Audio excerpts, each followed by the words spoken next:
بسم اللہ الرحمن الرحیم۔ السلام علیکم صلی اللہ علیہ وآلہ وسلم۔ کبھی بھی کسی کو خود سے چھوٹا، ناکام اور کمزور نہ سمجھا کریں۔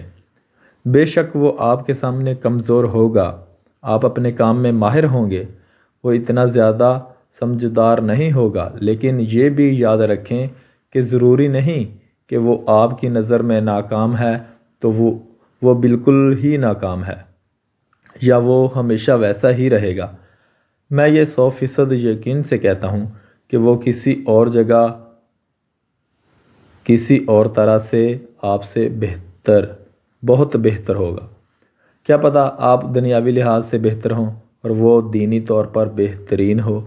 کیا پتہ جس کو آپ کچھ نہ سمجھتے ہوں وہ اللہ کی نظر میں بہت کچھ ہو، تو پھر نقصان کس کا ہوا؟ بلا شبہ آپ کا ہی ہوا۔ اللہ تعالیٰ نے ہر کسی کو کچھ نہ کچھ خاص ضرور دے رکھا ہے۔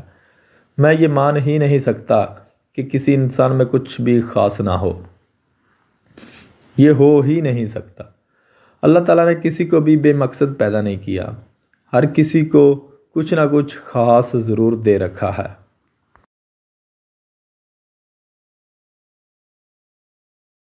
بس دیکھنے والی آنکھ کی ضرورت ہے۔ کسی کو کبھی بھی خود سے نیچا نہ سمجھیں، کسی کو نیچا نہ دکھائیں۔ اگر آپ قابل ہیں تو اس میں آپ کا اپنا کوئی کمال نہیں، یہ سب رب العالمین کی عطا کردہ نعمت ہے۔ اس پر آپ کو غرور نہیں، شکر کرنا چاہیے، کیونکہ جو دے سکتا ہے وہ واپس بھی لے سکتا ہے، اور بلا شبہ وہ ہر شے پر قادر ہے۔ اللہ حافظ۔